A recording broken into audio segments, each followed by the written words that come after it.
Bener deh, ini adalah contoh kecil bernegara. Begini muasalnya. Suatu hari kami membeli sepasang sepeda untuk dua anak kami. Ternyata membuat tetangga depan rumah kami, anaknya ingin dibelikan sepeda juga. Dan tetangga tersebut tidak ingin memberikan kepada anaknya sepeda karena belum ada prestasi katanya. Lalu tetangga lain ingin punya kolam renang rumahnya seperti tetangga kiri rumah saya. Dan ini membuat orang tua si anak yang meminta kolam renang tadi melawan kehendak anak yang semua orang tahu harga kolam renang itu tidak murah. Lalu tetangga lain membeli PlayStation yang membuat anak saya paling kecil ingin punya PlayStation juga. Juga anak tetangga kiri yang punya kolam renang ingin minta PlayStation juga. Ini semacam persaingan tidak sehat. Bagi kami, kepala keluarga, kami harus rapat. Kami harus berdiskusi panjang. Akhirnya kami berdiskusi dan memutuskan apa yang harus kami lakukan terhadap keluarga besar kami bersepuluh tadi. Singkat cerita, kami tidak ingin kompetisi. Kami tidak ingin kompetisi yang tidak sehat. Kita lebih baik ke depan berkolaborasi. Bagaimana itu kolaborasi maksudnya? Kami sepakat kolam renang hanya satu. Kalau ingin berenang, hanya ke rumah om dokter itu yang di sisi rumah kami. Kalau ingin sepeda dari 10 anak, yang punya sepeda hanya 5. PlayStation hanya 2 rumah yang punya. Rumah saya kebetulan lapangannya luas, dibuatkan lapangan basket. Jadi kalau mau main basket, di rumah saya. Semua punya beda-beda. Semua punya fasilitas, tidak ada yang sama.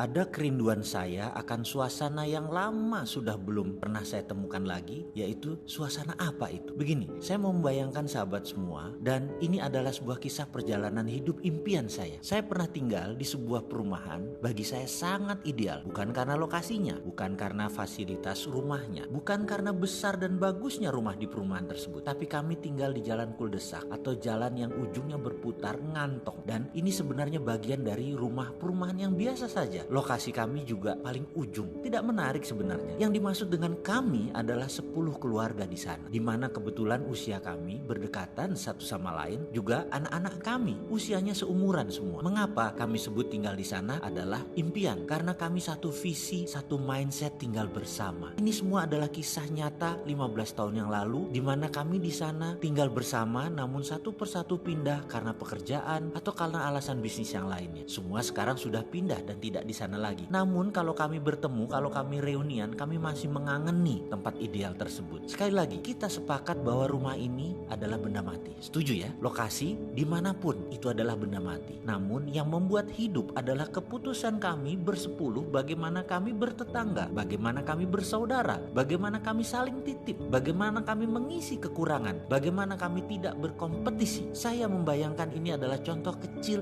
cara bernegara yang benar. Benar deh, ini adalah contoh kecil bernegara. Begini muasalnya. Suatu hari kami membeli sepasang sepeda untuk dua anak kami. Ternyata membuat tetangga depan rumah kami, anaknya ingin dibelikan sepeda juga. Dan tetangga tersebut tidak ingin memberikan kepada anaknya sepeda karena belum ada prestasi katanya. Lalu tetangga lain ingin punya kolam renang rumahnya seperti tetangga kiri rumah saya. Dan ini membuat orang tua si anak yang meminta kolam renang tadi melawan kehendak anak yang semua orang tahu harga kolam renang itu tidak murah. Lalu tetangga lain membeli PlayStation yang membuat anak saya paling kecil ingin punya PlayStation juga. Juga anak tetangga kiri yang punya kolam renang ingin minta PlayStation juga. Ini semacam persaingan tidak sehat. Bagi kami, kepala keluarga, kami harus rapat. Kami harus berdiskusi panjang. Akhirnya kami berdiskusi dan memutuskan apa yang harus kami lakukan terhadap keluarga besar kami bersepuluh tadi. Singkat cerita, kami tidak ingin kompetisi. Kami tidak ingin kompetisi yang tidak sehat. Kita lebih baik ke depan berkolaborasi. Bagaimana itu kolaborasi maksudnya? Kami sepakat kolam renang hanya satu. Kalau ingin berenang, hanya ke rumah om dokter itu yang di sisi rumah kami. Kalau ingin sepeda dari 10 anak, yang punya sepeda hanya 5. PlayStation hanya 2 rumah yang punya. Rumah saya kebetulan lapangannya luas, dibuatkan lapangan basket. Jadi kalau mau main basket, di rumah saya. Semua punya beda-beda. Semua punya fasilitas, tidak ada yang sama. Kami sepakat kalau mau berenang, hanya ke satu rumah. Ingin basket, ke rumah yang lain. Ingin bersepeda, harus berbagi dengan PlayStation. Jadi si anak A ingin main sepeda, dia tawarkan PlayStation-nya. Intinya kita tidak saling punya yang sama, tetapi punya yang beda-beda. Kalau mau membeli anak-anak mainan atau fasilitas, pastikan bisa bermanfaat untuk semua anak tetangga agar tidak saling iri dan saling kompetisi. Buang-buang uang pamer. Apa yang terjadi setelah rapat itu? Ternyata anak-anak kami menjadi anak yang pandai negosiasi, pandai berbagi, pandai saling mengerti. Rumah menjadi tidak pernah kosong atau sepi. Selalu ada aja yang datang, selalu ada aja yang baru. Setiap hari ada aja cerita dan ada pelajaran. Itu yang kami rindukan. Kolaborasi tadi ternyata menimbulkan kebahagiaan. Ini sebenarnya contoh bernegara kecil, yaitu bertetangga dengan sehat. Bayangkan negara ASEAN kalau seperti ini, ada yang mepet ke Cina, ada yang mepet ke Amerika, ada yang mepet ke Jepang, ada yang mepet ke Korea, ada yang dekat dengan Rusia, lalu saling oper kelebihan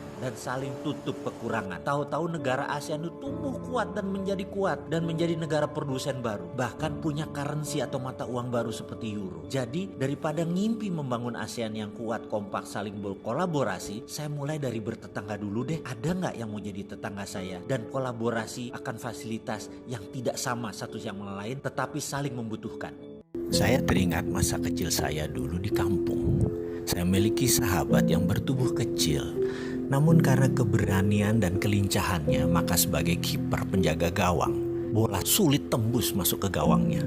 Menonton dia main bola merupakan hiburan tersendiri karena gerakannya terlihat atraktif. Suatu hari saya bertanya kepadanya apa resep suksesnya sebagai kiper. Lalu dia menjawab, saya kan tubuhnya kecil, maka jika ada penyerang mendekati saya memilih maju agar mempersempit ruang tembak. Kalau saya diam aja di bawah mister gawang, maka kemungkinan saya menutupi gawang hanya 10%. Sementara kalau saya maju menghadang ke depan, ruang tembaknya menjadi kecil, maka saya bisa menutupi 100% luas gawang. 30 tahun berlalu, sekarang dia menjadi pengusaha yang sangat sukses. Kemarin saya berkesempatan mengunjungi kantornya yang berjarak hanya 1 kilometer dari kantor saya. Ceritanya kita bernostalgia nih berdua. Biasa, saya sebagai seorang yang gak terlalu pinter dan selalu ingin tahu dan ingin belajar, saya pun bertanya kepadanya, apa sih resepnya sukses seperti sekarang?